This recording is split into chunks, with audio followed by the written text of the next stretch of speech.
Hello YouTube, welcome to part 6 of efficient prepping. Excuse me, I've done numerous takes on this video and I can't seem to keep it short. I might have to cover all of these topics by themselves later, but I want to give you guys something to go with right now.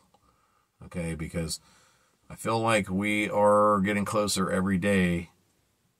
I've never felt like this in my life, man. And we're getting closer every day to some very serious shit going down in the States and Canada and, you know, name it if you're a civilized country, man. Okay, so I'm going to try this again. I am going to burn through it. Fasten your chin strap. All right, so infrastructure, what is it? And I wrote something down for y'all because usually I'm just flying by the seat of my pants. Okay, infrastructure is the basic underlying framework of your town, your home, your bug out spot, name it, okay? It's the fundamental systems that keep modern people alive, right? They keep you eating, breathing, and shitting, all right? So, supply chain, right? The planes, trains, and automobiles that bring food and deliver Timu to your front door, okay? That's part of infrastructure. Waste management systems, so sewer and garbage. You've got water, right? So it's either being piped in from somewhere else, you name it, a reservoir, another state, or it's being pumped out of aqueducts, water treatment plants, all the plumbing throughout the city, all that. You know, you have power infrastructure. There's a power plant somewhere. There's high tension wires that bring that power to town and to substations that then distribute it, okay? We have natural gas, which, you know, when you flip on your gas stove, that's where it's coming from. It's piped into your house from a local plant. Okay, we're not going to talk about telephone or cable. I don't think they're important. All right, so let's just get straight into it. The power, we're going to start with power. Okay, power infrastructure considerations regarding your home. The first one is you might want to put in a shunt device at your power box. Okay, if we get EMP'd, what a shunt device does is it senses that surge and it blows like a breaker. Okay, and it protects your power infrastructure from being destroyed at home. This is going to be particularly important for people that have a well pump that's running on city power, okay? Because you might have plans to run that well pump on a generator, but if the circuitry that operates that pump is destroyed from an EMP, now you're neck deep in shit creek with your mouth wide open, and you don't want to be there, right? So you need to be able to protect that circuitry from that surge that an EMP creates, okay? So look at shunt devices. Next, and that will protect everything in the home, okay? It'll protect everything throughout the property as long as it's all connected to that power box where your power drop comes in, okay? Let's talk about solar. And I'm not talking the $60,000 setups you got to finance for years, okay? We're talking about small solar setups. I highly recommend them, dudes. I've been using solar on and off for the last 10 years.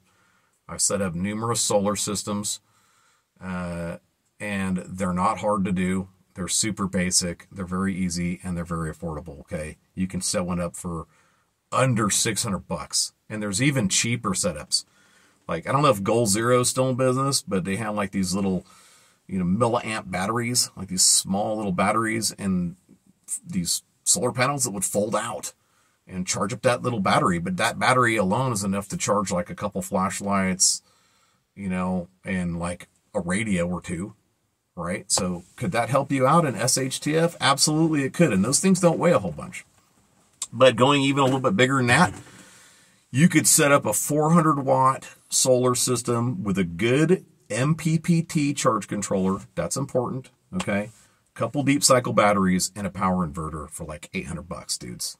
Okay, and why? Why does this make sense? Can we survive without power? Yes. Are you going to run refrigerators on it? No. You're still going to have to sort that out, and you're probably going to have to be using the ground and using salt and shit like that and canning and smoking, right? Okay, but, you know, what you can do with it is, like I said before, you can keep your comms charged. Also, let's think about the winter right now, right? The sun's down at 5 p.m.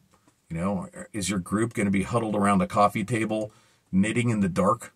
You know, is that how they're going to knit socks for the future of the team? No, man. Are they going to do it by candlelight?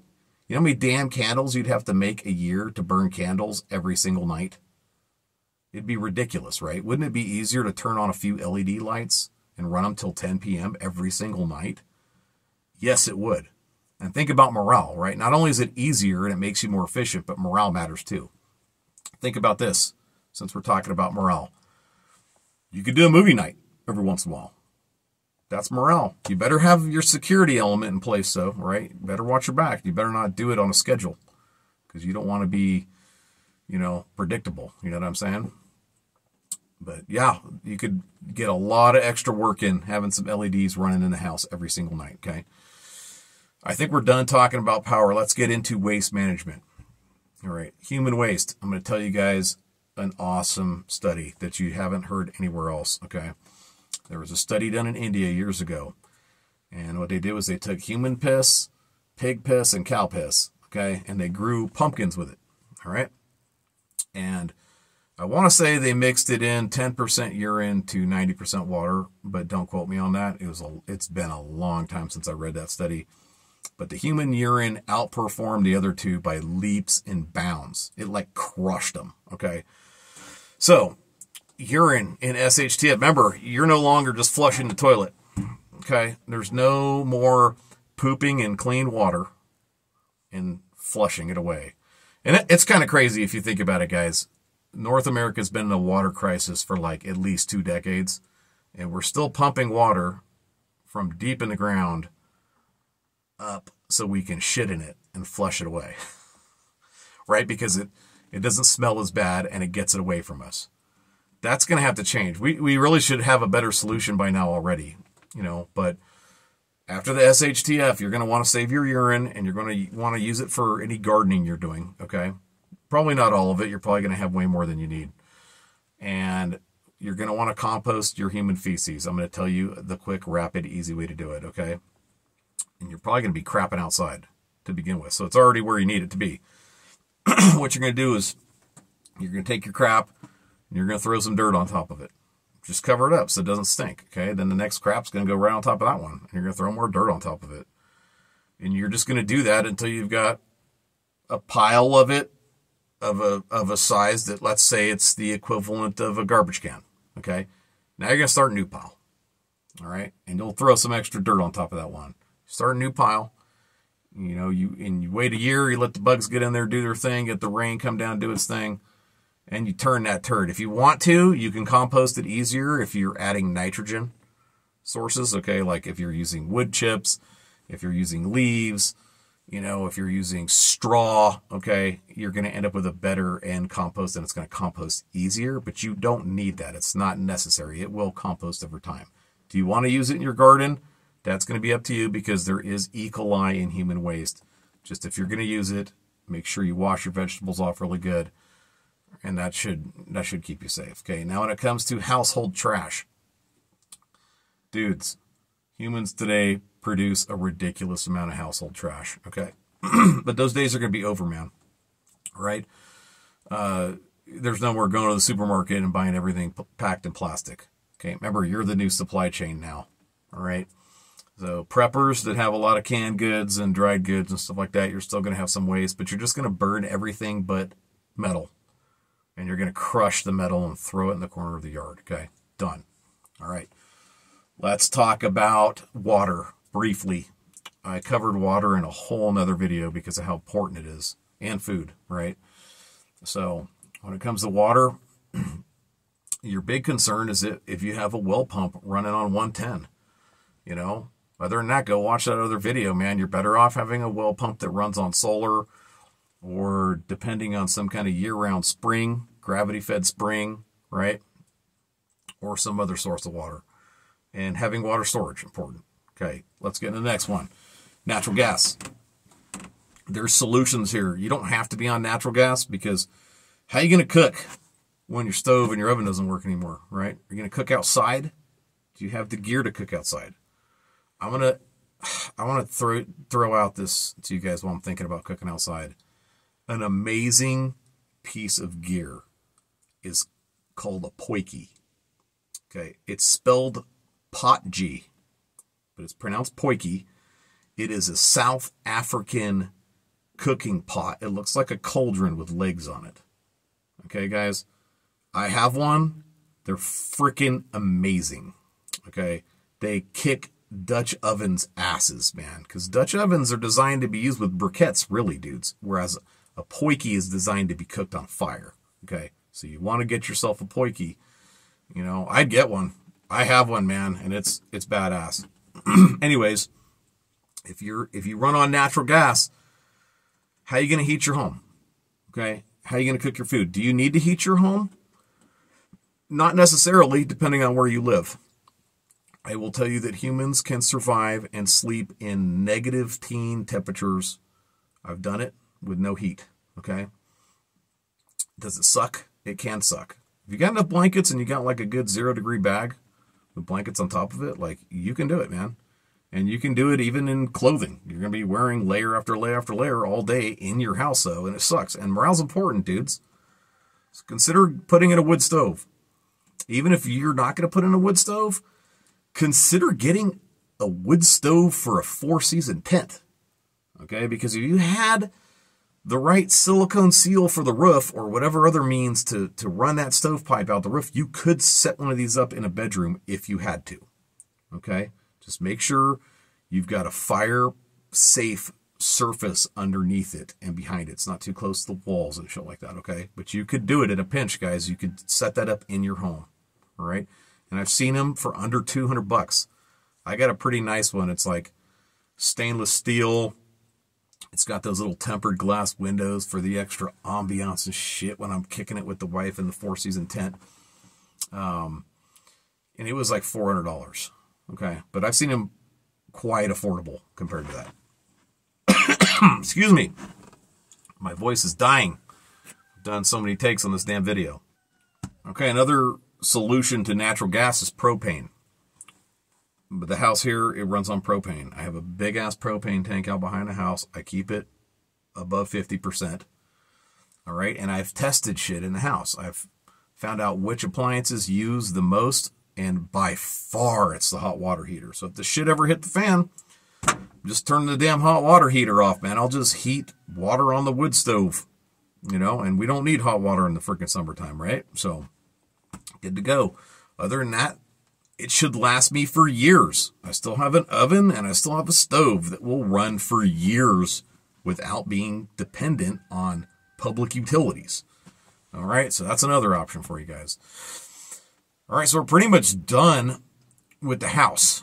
All right, let's get into it regarding the bug out spot. Infrastructure at your bug out spot. And you guys, if you've watched my other videos, you know I don't recommend bugging out right to the shore of a lake or the edge of a river or something like that. You want to be tucked back a little bit in, right? So let's talk about your water infrastructure. One of the big ones. You're going to have the need to haul water from whatever water source is nearby you, okay? How can we do that? There's a lot of ways we can do it. Let's talk about some of the good ways, all right? There's collapsible canteens. Those are great. They don't weigh shit. You can carry empty ones out with you, hump them out there, or put them in your cache, okay? And they'll last for a number of years. Let's talk about a really good one, guys. Collapsible canvas buckets. They fold flat like this, okay? So they're maybe like yay big around, depends on the size that you buy, right? But they fold flat, they don't weigh very much, and they'll last for a really long time if you don't leave them out in the sun and you don't put them away wet, okay? So they get mildewed and shit. Just take care of them, and they're really good. You can also treat them, you know, with a 50-50 mixture of beeswax and rendered animal fat, or even you could treat them with something like cracked hands and feet or bag balm, okay? Anything you could use to oil canvas, okay? You could treat it with that. Are you going to care if it's not super edible and shit hit the fan? You're not going to care, right? You're just trying to get the damn water to camp, okay? Hard buckets. You could cache some hard buckets. And here's another thing. I'm going to show you guys this when I cache some shit and do a cache video. If you cache stuff in 5-gallon buckets, you already got buckets at your bug out spot, okay? So you're good to go there, all right? So human waste, basically going to be the same approach, dudes, as to doing it at your house. Okay. When it comes to gas, gas is obviously not going to be an option at your bug out spot. It's going to be firewood, right? Firewood collection. How do we be efficient about firewood collection? Well, I did a video on edge tools on TikTok, but not all you guys are on there. So let me just blow through it super fast. Okay. You do not want to be cross-cutting shit tons of wood and splitting it to keep your ass warm and shit hit the fan. Remember, guys, this is a game of calories, okay? The more you burn, the less you have to keep your ass warm, all right? And you don't want to run out of those, all right? Because if you run out, it's game over, all right? So you have to be as efficient as possible. Now, one of the things we can do is look at what the Native Americans did to provide themselves with warmth. And they burned deadfall, and they collected branches off of the lower parts of trees, the low-lying branches on trees, because they're already dead. They're not on the ground, so they're not sitting in water or snow, okay? And that's how they did it, dudes, all right? So that's one great way to not burn a lot of calories and collect wood. If you are going to cross-cut wood, all right, and I definitely suggest bringing a cross-cutting saw with you. And, like, guys, you don't need a splitting axe. You don't need one. If you make it through numerous years of shit hit the fan, it might be convenient when you've gotten to a point where you've built a new cabin and things are rebuilding, then it would be convenient. But you don't need one to get through the shit. All right, you're better off with axes that are designed to cross-cut and a saw that's designed to cross-cut. And what you're going to do is you're only going to cut up trees that are small. You're not going to be bucking 24 inches, man. You're not going to do it. You don't need to do it, okay? Depending on where you are, I mean, you could actually be in a place where your options are limited. And that's why, guys, the geography is always so important, okay? So make sure you know where you're going, have your spot picked out, and make sure you're equipped to provide yourself with the heat you're going to need to survive. Because people need heat to survive, all right? Overall, we need that shit. You're going to have to cook on it, right? It sure is nice to stay warm, right? Okay, let's talk about power infrastructure at your shit hit the fan camp. Dudes, I'm going to tell you a short story here. 3 years ago, I spent a winter in Arkansas in a 4-season tent with a wood stove in the worst winter they'd had there in over 100 years. Okay. But guess what I had with me? I had 360 watts of solar, a nice charge controller, 2 deep cycle batteries, an inverter, an Xbox, and a nice TV set in that tent. Yep. Watched a movie with the kids every night, man. I had all the power I needed. Okay. It was nice. LED lights. We ran Christmas lights around the inside of the freaking tent. It was sick, man. It just was cool, okay? Do you need that for shit hit the fan? No, you don't. But maybe a small solar setup, right? Foldable panels that are lightweight and a milliamp battery that you can charge so that you can keep your comms charged, some flashlights charged. That makes a lot of sense. And it's not heavy to hump that shit out there, okay? Don't know that I'd cache it, you know, because batteries don't do so well if they're not getting used every once in a while. But just not heavy to hump out there, dudes, and not super expensive. So you might want to think about it, okay? And like I said, morale matters. But imagine you could charge your night vision goggles out there if you have them, right? Or you could listen to the radio. Is anybody broadcasting? Have things changed? You know? Right? Think about it, okay? And I think that's about it for power infrastructure. We need to talk about your shelter, though. I consider that a part of infrastructure. I didn't hit it up when we're talking about home because your home's already built. Okay? But when you get out there and you're living and shit hit the fan, guys, okay, you want to have the best setup you can possibly have. Now, what is that? I'm going to tell you, it's probably going to mimic native winter shelters. It's probably going to be the best way to go. Is that what you have to do? No. And there's a lot of ways to buy yourself time, right? To cache a nice tent out there or even a cheap tent. You know, because who cares if, you know, if a $60 tank gets a little moldy out there and whatever, you know. But there's some nice options, dudes. Some of the 4-season tents, man, they're super duper nice. I have one with the wood stove and all that shit. Like I was telling you guys, it definitely would be coming with me if I can take a vehicle out there. Now, I'm not going to go bury it. I'm not going to go cache it. It's too big. I don't think I could keep the moisture out of it. I think it'd probably be ruined if I had to dig it up, you know. But boy, would it be nice. And boy, would it buy me time. It'd last for a number of years. I could just straight up get out there and invest in building a more permanent, nice structure. Okay. There's a lot of ways to do it, though, guys. But the big goal, right, is to stay dry and to stay warm. All right. So how can you do that efficiently and effectively? You know, how can you do it? Think through it. It's going to depend on your geography. It's going to depend on your bug out spot. It's going to depend on your own, you know, financials. How much are you going to invest? You know, some dudes are like bearing full-on Connexes and shit hit the fan spots. Like, dude, I'd throw a canvas tent one of those, no problem. You know, I am going to do a whole video on bushcraft shelters, because there's 5 really big things that you need to think about when you're doing it, and a lot of guys don't talk about that shit. So I'm going to get into it. And you could build a bushcraft shelter you could live in year-round when you're done watching my video. All right? What else do we need to talk about? I think that's it. Comments down below, guys. Infrastructure. What did I miss? What do you feel super important? What's part of the 20% that's going to produce 80% of the results? All right, let's hear about it in the comments. I'm wrapping it. Done.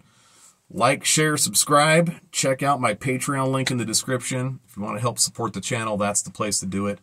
I also have a ton of content on there, and I'm adding more, like almost daily, for guys that are helping the channel financially. Okay? I'll see you all in the next one.